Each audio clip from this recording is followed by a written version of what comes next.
අඹරටම දිදුලන එළියක් වෙන්න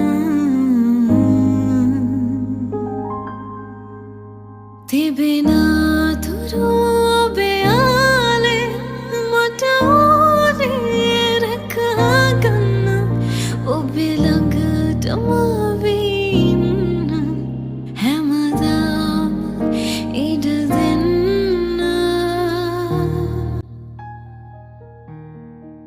කපුරු පැල හිටවනකොට මට ඔයාලට පොඩි දෙයක් කියන්න ඕන වුණා.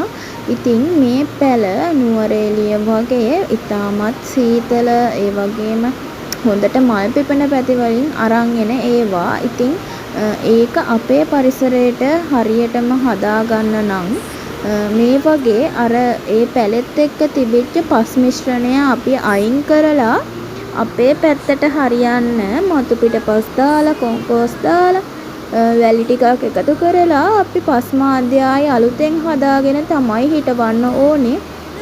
ඉතින් මම එහෙම හිටෙව්ව පැල මේ වෙනකම්ම මැරුණේ නැහැ. ඒ ගොඩක් අයට තියෙන ප්‍රශ්නයක් තමයි කපුරු පැල කොච්චර හිටෙව්වත් ඒවා ඉක්මනටම මැරෙනවා කියන එක. ඉතින් මම ඔයාලට පෙන්නන්නම් මම නුවරඑළියෙන් අරන් ආපු පැල වගේක් තියෙනවා. ඒවා දැන් අවුරුදු 2ක් විතර වෙනවා. තාමත් ඒ විදිහටම ලස්සනට මල් පිපෙනවා. ඉතින් මම ඒක අපේ පැත්තට හරියන විදිහට ඇවිල්ලා ආයි හිටෙව්වා.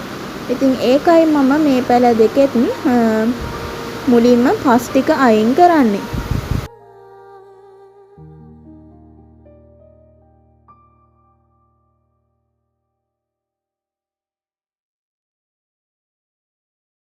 ගෙදර වැඩ කරලා මහන්සියෙන් ඉන්න වෙලාවට මෙන්න මේ වගේ නාරන් බීම් එකක් තිබ්බොත් චෝක් නේද? ඉතින් මේ දවස්වල ගොඩාක් පායනවා. ඉතින් මාත් එළියේ වැඩ කරලා නිවාඩු දවසේ ඔන්න ඉතින් නාරන් බීම් එකක් බොන්න තමයි යන්නේ.